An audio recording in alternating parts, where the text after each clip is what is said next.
Nuestros policías no usan el elemento de la tecnología como elemento de auditoría y es parte de la corrupción. Si tú no tienes body cam, tú no sabes cuál fue el abordaje del policía al ciudadano. Por ejemplo. Si la patrulla no tiene GPS, tú no sabes si la patrulla salió de la ruta que le correspondía o el perímetro, y ahí se dan intercambios de disparos, pero también se da el hecho de intercambio entre agencias para... No se diga más por Top Latina. Vamos a darle la bienvenida a nuestro invitado del día de hoy, el defensor del pueblo, Pablo Ulloa. ¡Aplauso! Bienvenido. Bienvenido. Aquí se arranca con energía. Sí mismo. José Gregorio, tú no me habías dicho eso. Sí. Vamos a empezar con un reclamo. ¿Cómo va a ser? Estás caliente aquí, estás ¿Qué caliente. pasó, chamo? Frontales, directos y transparentes. Antes de que entraras por esa puerta, yo me quejaba de por qué no habíamos hecho esta transmisión desde la nueva sede. Y así podíamos mostrarle a todos nuestros oyentes esas nuevas instalaciones que acaban de inaugurar esta semana. No, pero la queja es que conjugaste el verbo mal. Ajá. Sí, por un tema de tiempo gramatical. Es todavía. Todavía, pues yo no me muerto. No me hemos muerto y todavía me quedan 3 años de gestión. O ya me sacaste, pues. No es en pretérito, no es en Yo pretérito. digo yo, pues, hubo muchos políticos que no me lo dijeron, que hice mal. Eso podemos decir pronto. Sí. Desde Porque las instalaciones apenas, vamos rápido, porque apenas nos mudamos el lunes, una institución que se creó se eligió en el 11, ya tenemos sede por primera vez y ya me gusta ver el ánimo de que la gente quiere ir a conocer. Y es un hito de la gestión. Vamos a dejar que se instale, vamos a dejar que se instale. Justo iniciemos. Estaba instalando tornillos ayer, por cierto. Ya Imagínate. tienen los muebles, por lo menos. Bueno, Ayer vi que lo estaban moviendo los muebles. Pasé por el frente y vi que estaban entrando escritorios y cosas. realmente el fin de semana pasamos en eso. Ahora, no es la primera vez que me toca. Escúchame, tú eres un abusador, Pablo. ¿Por qué? Porque vi a los mismos muchachos de la defensoría cargando muebles. Bueno, si hubiesen entrado, me ve también instalando y limpiando. No, pero muy bien, muy bien. Mira, y una anécdota, porque aquí hay varias personas que conozco hace tiempo y los que no, nos vamos a conocer, yo soy así. Y hago una anécdota personal. Mira, cuando nosotros creamos el Tribunal Constitucional, la mudanza fue el primer piso de Inespre. Así el es. edificio frente a la Plaza de la Bandera. Y el despacho del magistrado presidente quedaba en la esquina. Y un sábado en la mañana, a eso tipo 9 de la mañana, me llaman que había habido una ruptura de una tubería y cayó agua al despacho. Yo estaba en mi despacho trabajando y en ese momento la directora administrativa, que hoy es magistrada de la Cámara de Cuentas, Tomasina Tolentino y yo, tuvimos que fajar a mover muebles del despacho del presidente porque era él o yo que teníamos acceso a ese despacho, a secar, a mover todo lo que tenía que hacer como tal. O sea que le puedo decir que primero no es la primera vez que me toca crear una institución de cero, mover, hacer mudanza, tener que limpiar. Ya tienes experiencia. Totalmente. Entonces, en esta ocasión fue así mismo. Mover todos los libros, el mobiliario, incluso tuvimos, lastimosamente, uno de los compañeros se cayó en la mudanza, pero gracias a Dios está todo bien. Y esta semana ha sido eso, justamente Pablo, ajustes. ¿cómo te sientes tú con este hito para la Defensoría del Pueblo? Tú sabes que yo soy muy institucionalista y me baso mucho en los procesos. Quizá a otra persona que viniese le puede significar mucho el hecho de tener una infraestructura. Yo me siento más orgulloso de haber certificado en normas de calidad lo que es la atención al ciudadano, lo que es antisoborno, lo que es government compliance, cumplimiento gubernamental, porque eso le da solidez una vez que nosotros nos vayamos. Para mí es más importante poder decir que ya nosotros tenemos una carrera defensorial, porque eso le da estabilidad al personal. Ya tenemos una carrera civil y administrativa creada en la institución con 18 primeros compañeros y compañeras que son de la Secretaría General, acreditados como empleados de carrera. Una vez que nos vayamos, ya esas personas quedarán y no son empleados que llegaron con Pablo. Hay personas, bueno, ahora el 14 de junio, que nosotros rendimos cuenta todos los 14 de junio, que es un precedente también de nosotros. La ley nos manda, José Gregorio lo sabe, que me apoyó mucho en el proceso de postulación, es mandar un informe a ambas cámaras, pero nosotros les pedimos a los presidentes de cámaras que nos permitan ir al Congreso y rendir cuentas. Y luego de esa actividad protocolar, nosotros hacemos un almuerzo y compartimos con los compañeros. Y yo estaba dándole reconocimiento a compañeros con 10 años en la institución. Por lo tanto, los que hoy son miembros de la carrera defensorial no son personas que llegaron con Pablo. son personas que pasaron un proceso de evaluación, de que fueron formados, que pasaron todo un proceso de depuración y hoy ya son personas que cuando ven el próximo defensor o defensora ya pueden decir, mira, yo tengo estas competencias, yo pasé un proceso de competencia y sobre la base de esa realidad yo te puedo decir que yo sé hacer lo que me corresponde en el área de garantismo. Así lo vamos a hacer en el área educativa, en el área administrativa y financiera, y va a ser como Dios mediante me pasó en el Tribunal Constitucional, que todos los procesos estaban certificados y ahí hay un legado desde el punto de vista de lo que es la buena administración pública. Eso pretendo replicar en este mandato de 6 años en el Defensor del Pueblo. Y en apenas 3 años ya, gracias a Dios, vamos a decir que tenemos de los 49 objetivos estratégicos que plantea el plan estratégico, ya prácticamente tenemos casi el 80% resuelto. Por lo tanto, lo que queda ahora es mucho despliegue del defensor a nivel de provincia para darle más sentido de pertenencia a la ciudadanía, de un componente esencial de lo que es justamente ese elemento que plantea la Constitución de un Estado social y democrático de derecho. Justamente te iba a preguntar el tema de la gestión. Estás justamente en la mitad de este periodo de 6 años. Y dices que has cumplido alrededor del 80%, mencionaste, de los objetivos que te trazaste al principio de la gestión. ¿Qué falta? ¿Qué vendrá en estos próximos 3 años? ¿Y cuál será el foco en todo caso? El foco es el ciudadano mucho más, porque de mi agenda de los 7 días yo le dedico 4 al terreno. Pero ahora nosotros queremos involucrar más al ciudadano. Y cuando digo involucrarlo, no es que no lo hemos hecho. Por ejemplo, en términos formativos, nosotros impactamos el año pasado casi 70,000 personas, entre programas distribuidos en grupos etarios. Por ejemplo, la Constitución Animada impactó a 35,000 niños, niñas y adolescentes, pero los talleres, diplomados y otras estrategias pedagógicas impactó la otra parte. Estamos hablando de que, por ejemplo, policías nosotros impactamos 7,000, comunitarios se impactaron más de 3,000 personas. Ahora, nosotros vamos a lanzar el 24 de julio el voluntariado del Defensor del Pueblo, que implica 5 categorías distintas de ciudadanos que pueden aportar al Defensor del Pueblo desde el punto educativo, desde el punto de vista de la movilización, desde el punto de vista de la sensibilización, de la promoción y divulgación, pero también distribuido según los perfiles. No es lo mismo un adolescente o un joven que sale del colegio a uno que apenas arranca la universidad, o un profesional acabado como cualquiera de ustedes, o una persona que no tiene ninguna profesión pero quiere aportar sus horas hombre. Entonces, para ese público que quiere aportar a la institución desde el punto de vista de la promoción y divulgación de derechos y deberes, tenemos el voluntariado, pero también la institución a partir de septiembre a diciembre se va a trasladar a las 32 provincias. Estamos hablando que los lunes y viernes nosotros vamos a hacer un despliegue institucionalmente hablando, porque una cosa es el titular, los adjuntos que inspeccionan o que van a resolver un caso o que hacen un proceso de educación, de pedagogía social, y otra cosa es que nos despleguemos en una provincia completa desde las 8 de la mañana hasta las 6 de la tarde con diferentes eventos y actividades a darle ya un concepto amplio de lo que hace la institución con todo el personal relacionado. Entonces ya los lunes y los viernes vamos a hacer esa dinámica en las 32 provincias, concluyendo el día 10 de diciembre. Estamos hablando que los domingos nosotros nos vamos a trasladar y los jueves nos vamos a trasladar, y estamos eligiendo los lunes y los viernes para que estén presentes los congresistas de la República, porque el Congreso sesiona de martes a jueves.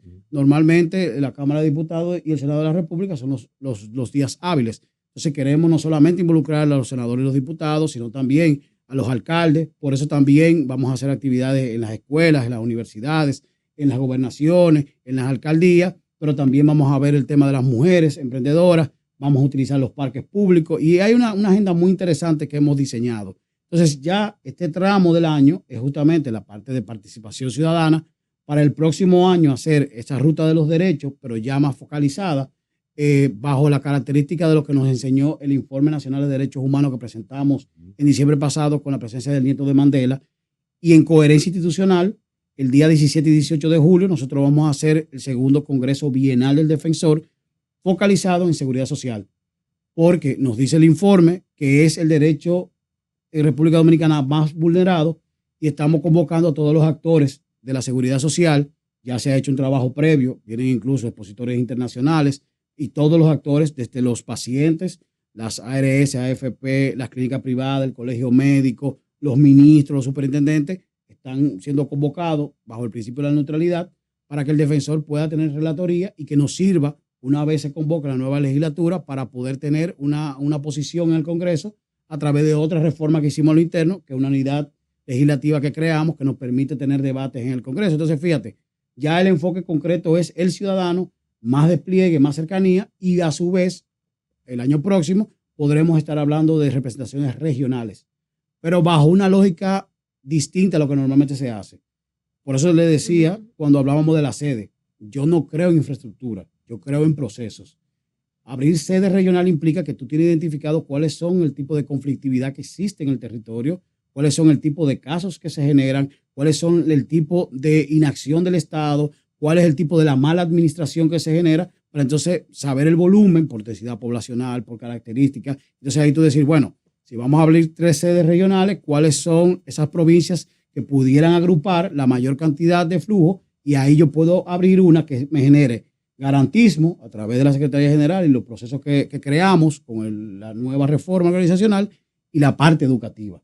Porque hay que ver al defensor justamente como ese pedagogo social que te enseña que los derechos son justamente eso, tu prerrogativa según la Constitución y no favores que te da el Estado. Aquí no estamos hablando de un elemento clientelar, aquí no estamos hablando justamente de que yo conozco a fulano o mengano, estamos hablando que a mí me corresponde bienes y servicios. Ese estado de bienestar tú me lo tienes que entregar como administrador público, como funcionario público, como servidor público. Por lo tanto, yo pago impuestos y te doy a ti la posibilidad de servirme para yo poderme desarrollar de manera óptima bajo un criterio de dignidad humana. Y entonces el defensor ahí entra justamente en poder exigir con una voz más amplia si ese funcionario no te hace lo que corresponde. Vemos los casos que salen en los medios de comunicación, pero sabemos que hay cientos de casos que ustedes a diario atienden y que quizás no conocemos. Sí. ¿Cuáles son esos casos? ¿Cuáles son cuáles son los derechos vulnerados a la ciudadanía que el defensor del pueblo interviene para que puedan disfrutar? Mira, vamos a verlo desde dos perspectivas. Uno, en cuanto a la inversión que nosotros hacemos en investigación y desarrollo, y otro, lo que es lo que la Secretaría General procesa comúnmente. En investigación y desarrollo, nuestro Informe Nacional de Derechos Humanos nos dice que hay 5 derechos fundamentales que son violentados en República Dominicana según una metodología mixta que hicimos. Una implica consultas que hicimos a nivel regional, que fue la sociedad civil, ONG y personas. Otra, encuestas. Otra, los procesamientos de los casos. Y otra, un análisis de la parte de hemeroteca, o sea, los periódicos de mayor circulación. Esas tienen que ver salud, integridad, trabajo, justicia e igualdad. Son los 5 derechos fundamentales que más se violentan. Entonces, en términos del procesamiento a lo interno de la Secretaría General, podemos hablar de salud, de integridad, indiscutiblemente. La parte de educación es cíclica, tiene que ver más que todo con el año escolar. O sea, agosto, indiscutiblemente, los Bueno, padres, ahora tenemos un tema de que los padres en agosto y en enero te presionan por el hecho de que necesitan cupo para sus hijos. Y esos son los momentos que el Ministerio de Educación apertura el sistema para poder inscribir. Entonces ahí se da una situación porque todo el padre quiere que sus hijos, que es la lógica, estén cerca de su casa para poder dejarlo y salir. Yo te diría que ahí irían los 3. Y la parte de justicia tiene mucho que ver con la inacción en muchos casos del sistema de justicia de República Dominicana. Y claro, la parte de cárceles siempre va a ser un tema por la alta densidad de los presos preventivos en República Dominicana y el mucho trabajo que nosotros hemos tratado de hacer dentro de las cárceles. Además, un liderazgo que se ha ido conformando por situaciones lamentables que han sucedido, como por ejemplo el fuego de la Victoria, sí, y lo lamentable 13 personas que murieron. Desde el punto de vista del informe de derechos humanos, te pudiera decir que en cuanto a salud, el costo de bolsillo es alto. Lo que tiene que ver con el copago es una crítica que hace el dominicano. Lo que tiene que ver con el coeficiente entre la unidad de atención primaria y las farmacias del pueblo es muy alto. O sea, estamos hablando de 2.000 unidades de atención primaria que existe en República Dominicana y que no existe un modelo único. Lo que hay es una infraestructura pequeña de atención, pero no existe un modelo como tal, que es parte de lo que vamos a debatir en ese congreso. Y nada más hay 600 farmacias del pueblo. Entonces, la persona que es atendida en una unidad, cuando tiene que ir a una farmacia, tiene que gastar en el transporte, sea en motor, sí, o en carro público o lo que fuese. Entonces, ha pagado copago. Has pagado gastos de bolsillo relacionados con la farmacia, pero estás pagando también el transporte. Entonces, ya la salud se te va de la mano. Entonces, Adicional, la parte de integridad tiene que ver mucho con la Policía Nacional, específicamente los cuarteles, y tiene que ver justamente con los policías cuando te están haciendo el proceso mismo de verificación. Y la parte de la justicia tiene que ver con lo que los procesos son muy lentos y ahí entran mucho las víctimas. Aquí la Constitución 2010 planteaba que tenía que haber una ley para las víctimas, la cual no se ha hecho y es parte de mi crítica en la rendición de cuentas, porque la Constitución 2010 planteaba que tenían que haberse hecho 110 leyes para poder llevar la Constitución, o sea, el sistema legislativo, el sistema legal de República Dominicana, al mismo plano que el sistema constitucional. Nada más se hicieron 25. Por lo tanto, nos faltaban 71. Eran 106, no 110, como dije al principio. Por lo tanto, tenemos una deuda con el pueblo dominicano de que los legisladores, y tú que tienes una relación primaria con Omar, puede ser parte de la agenda ya legislativa de ustedes, para poder incentivar esas leyes más sensibles que puedan ser garantes de que nosotros tengamos una serie de derechos particulares. Sí. Por ejemplo, te lo pongo en la mesa. La ley de indulto es un aspecto que se puede tratar en un debate amplio para poder quizás romper ese mito de que los indultos son malos. No, fueron malos los procuradores y fueron malos aquellos indultos que tuvieron que ver con personas que no correspondían por corrupción o por tráfico de influencia, pero los indultos tienen una razón de ser. Aquí y en Pekín, aquellas personas que pasan por edad o por enfermedades no transmisibles como VIH, tuberculosis o cáncer, deben de morir en sus casas. Pero aquellas personas que tienen problemas mentales no tienen razón de ser estar en un recinto.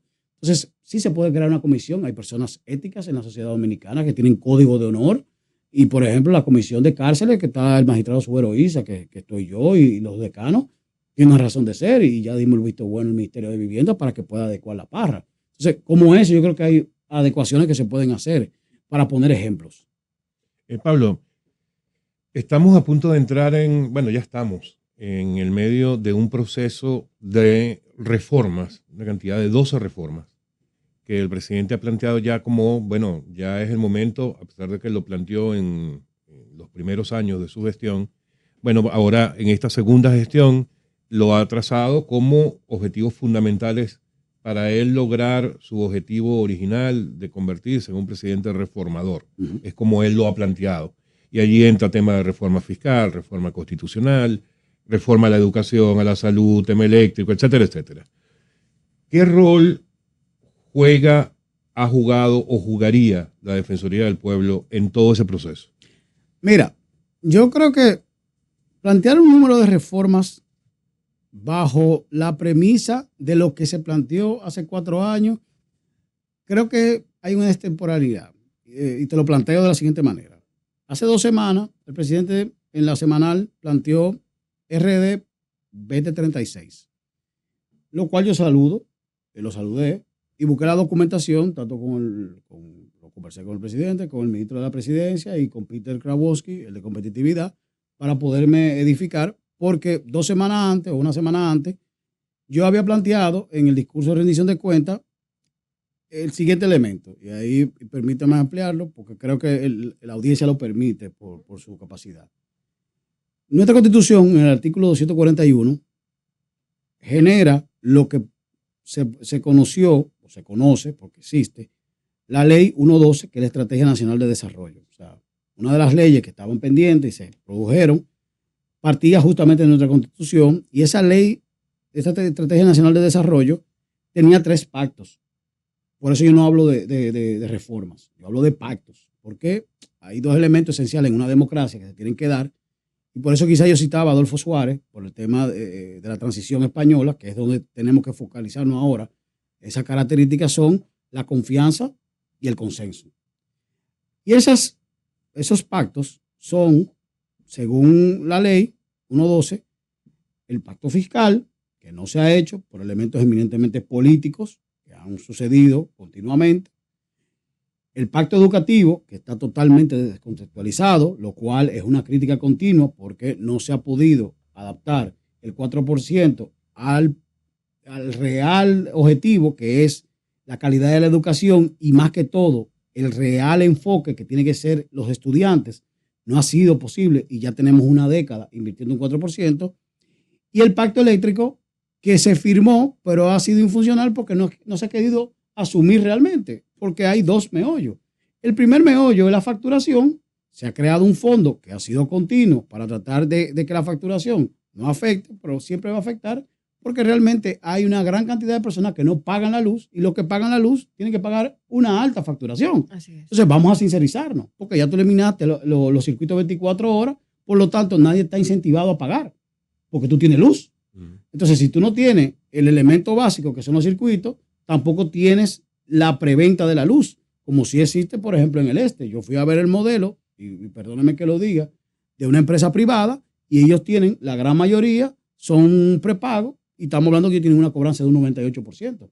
En promedios, las EDES no llegan a un 40%. O sea, están perdiendo un 60% de la luz que ellos Es una venden. vergüenza. Entonces, ese es el primero. Y el segundo tiene que ver con las pérdidas que se dan en el sistema propio, y le llaman técnica porque tiene que ver con la infraestructura, cableado y demás. Entonces, esos 3 pactos, por la experiencia, yo planteo 2 adicional, tiene que ver, uno, tiene que ver con el pacto de la seguridad social, que la gente lo ve con el tema de salud, pero lo que más me preocupa tiene que ver con pensiones. Salud, indiscutiblemente, es un día a día, porque tú necesitas para ser productivo lo básico que termina siendo la alimentación y tener estabilidad en tu salud.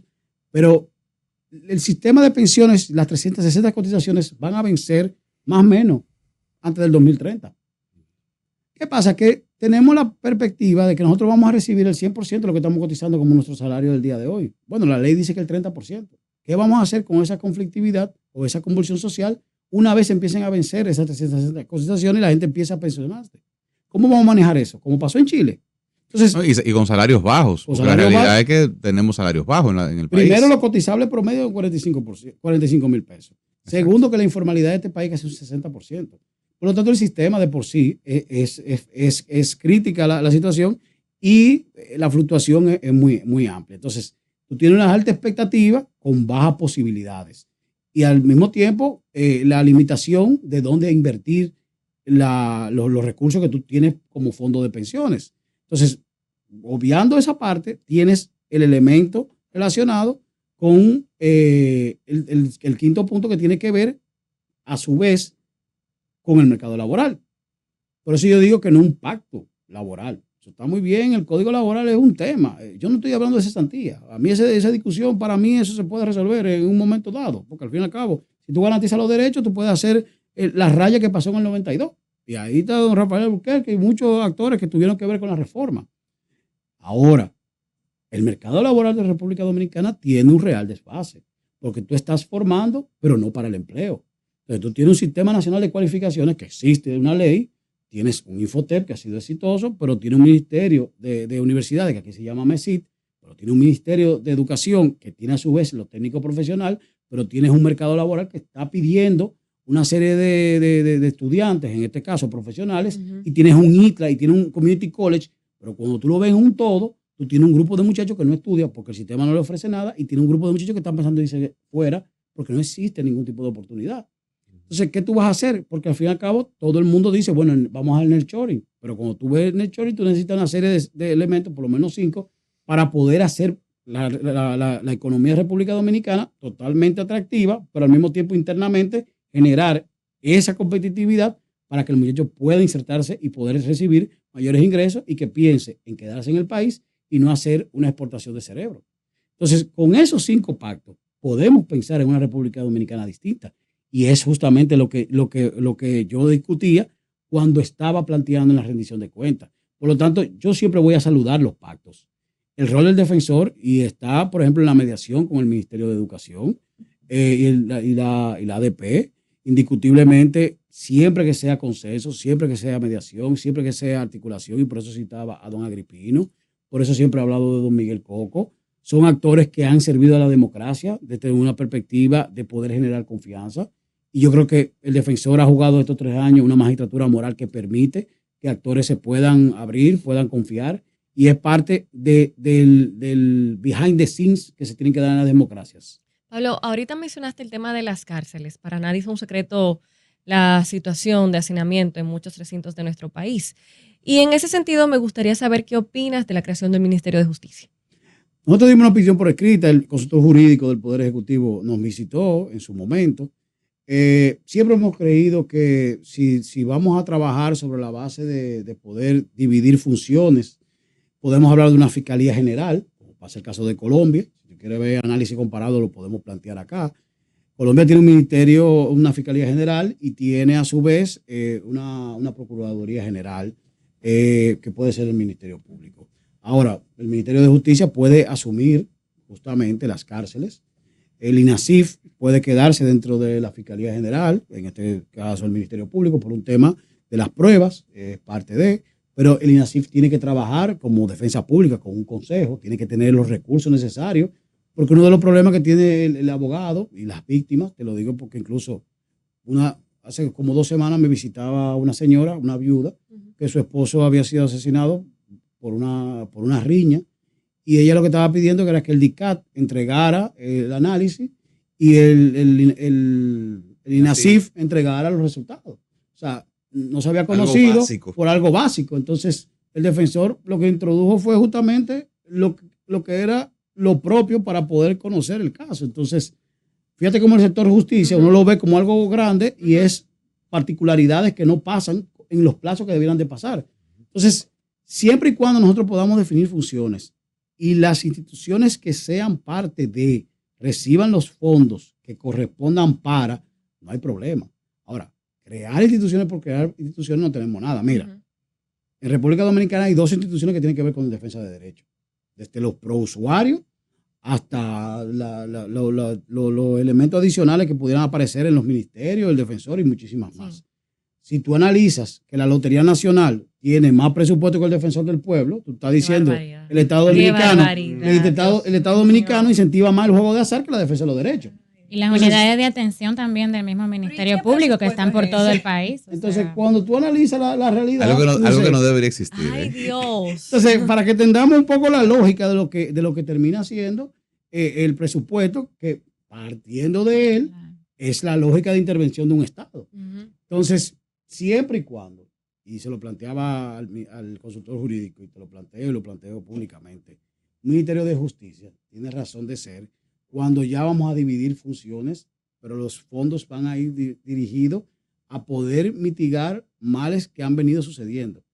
Las cárceles en República Dominicana cohabitan 2 modelos. Tenemos más de 20 años, 18 para ser preciso, manejando 2 modelos, el nuevo modelo y el viejo modelo. Bueno, si la solución para poder ya cerrar de golpe y porrazo lo de los 2 modelos es el Ministerio de Justicia, vamos a hacerlo. Pero no podemos seguir manejando los 2 modelos para que sigamos jugando con la corrupción y que el crimen organizado siga apoderándose de nuestras cárceles. Claro. Porque tú sabes lo que pasa, que al fin y al cabo ese crimen organizado es el que afecta a la gente de trabajo como nosotros. Claro. Ahora, Bueno, con el Ministerio de Justicia, ¿tú crees que haya solución en el sistema carcelario dominicano? Bueno, Escúchame, Pablo, a eso iba, porque tú mencionas un tema que se ha convertido en un incentivo para la corrupción. La duplicidad de modelos, hoy día, al que cae preso y paga unos cuartos para ir al viejo modelo. Totalmente. Entonces, como decía Alex, ¿realmente el Ministerio de Justicia va a resolver ese problema?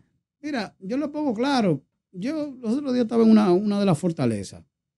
Y lo primero que yo tenía cuando entraba al patio, donde estaba la cancha, te lo voy a hacer la misma secuencia. Cierro los ojos y lo estoy mirando. Tenía la cancha de basquetbol. El primer negocio era una fretería. El segundo negocio era una cosa de sándwich, que era tipo barra payán, con decoración y todo. No. La cosita, ¿cómo se llama? El cachú, la mayonesa. Bueno, es el día de la Después tenía pollos. Después tenía otro negocio que no me recuerdo. Y después tenía, no me recuerdo el otro. Después iba a la iglesia y cuando doblaba en L, entonces tenía 2 colmados y más atrás, donde estaba la basura, estaban empacando comida en empaque, en fondo. Entonces, cuando tú ibas a la cocina, le preguntaba, ¿y eso, con eso van a comer 800 gente?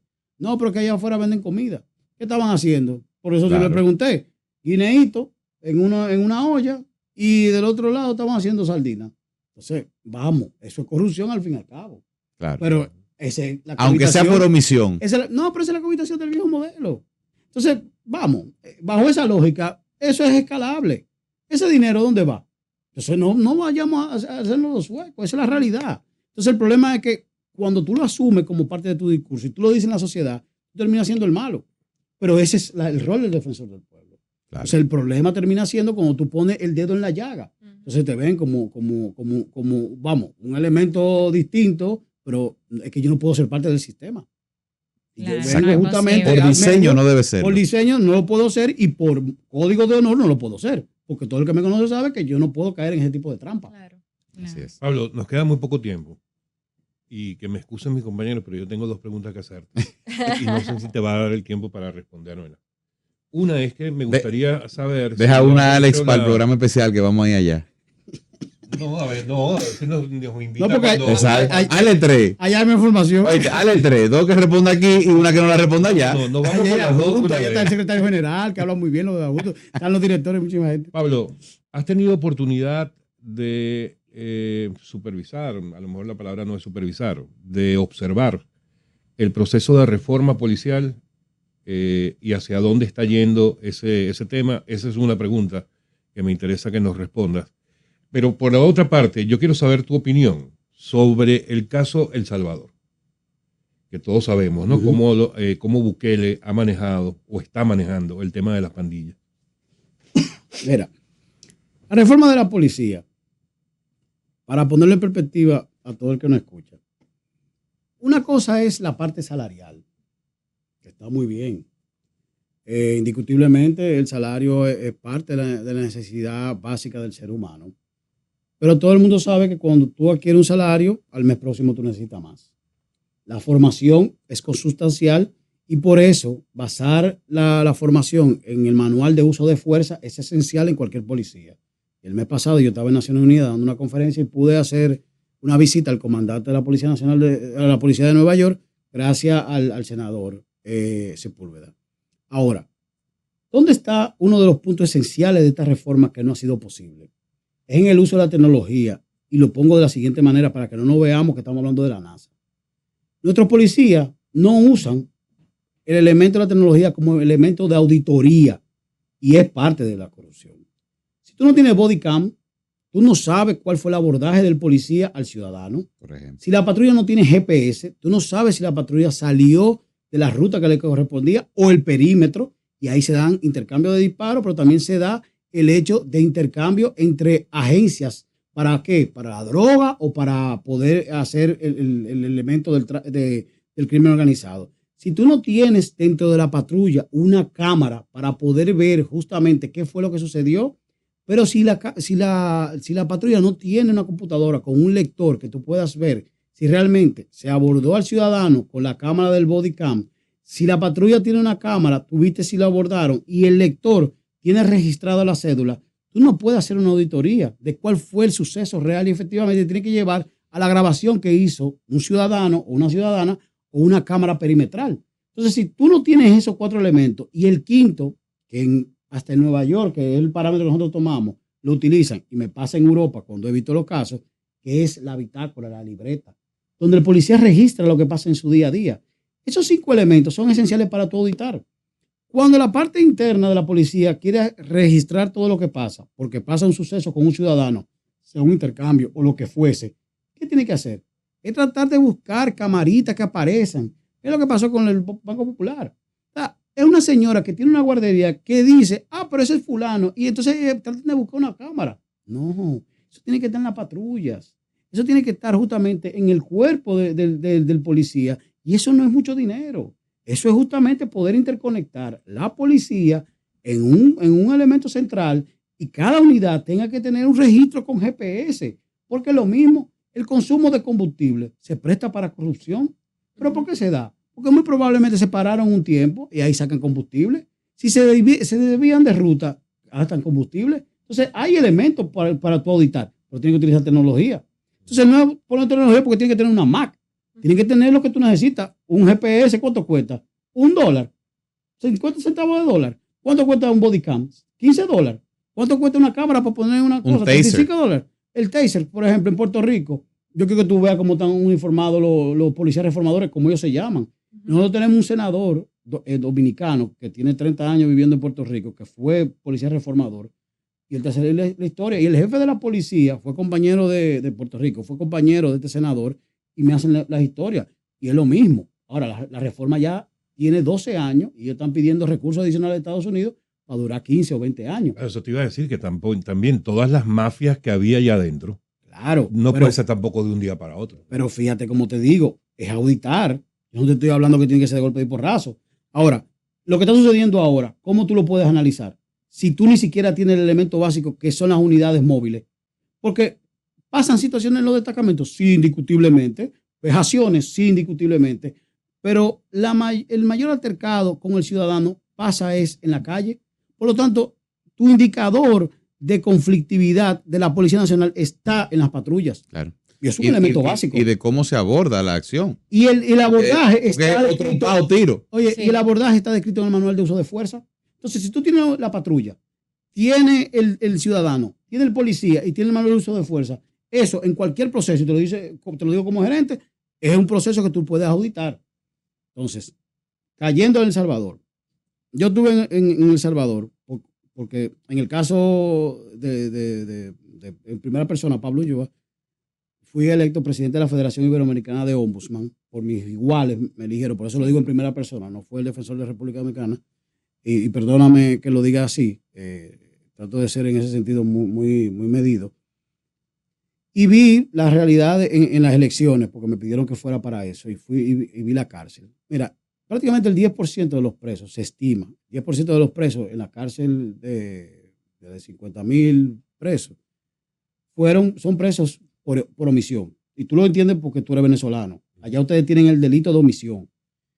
Y te lo digo porque tuve que estar en Venezuela hace unos 4 o 5 meses por un tema de unos presos políticos. Incluso tuve un barrio que tenía 1.200.000 personas en Caracas.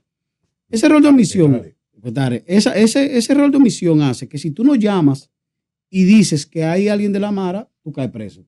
Y no necesariamente tiene que ser así. O puede ser que sí, pero ahora, si no te procesan y tú sigues preso, ya hay una violación de tu derecho.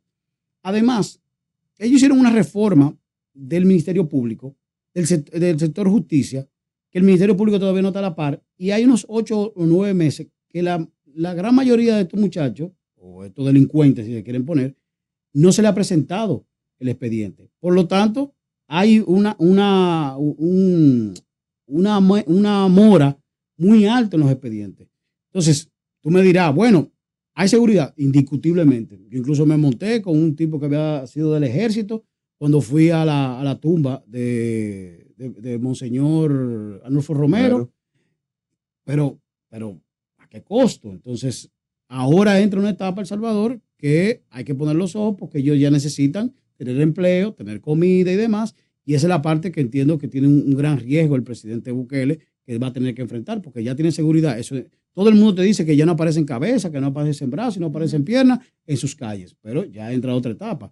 En cuanto a la realidad política de El Salvador, y la oposición está totalmente en teoría ellos van a bajar la cantidad de diputados, la van a tener en 30 diputados aproximadamente, porque él lo ha bajado de 80 a 60, ganó 57, van a bajar un poco más a 30, pero ya la realidad es que la economía le va a dar de frente.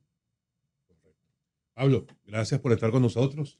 Lamentablemente siempre el tiempo es corto, pero ya nos veremos en las nuevas instalaciones de la Sí. Defensoría del Pueblo. Ya está Ahí alcanzará el comprometido. tiempo, porque Ya va a está ser... comprometido. Correcto. Amigos, Pablo Ulloa. No se diga más por Top Latina.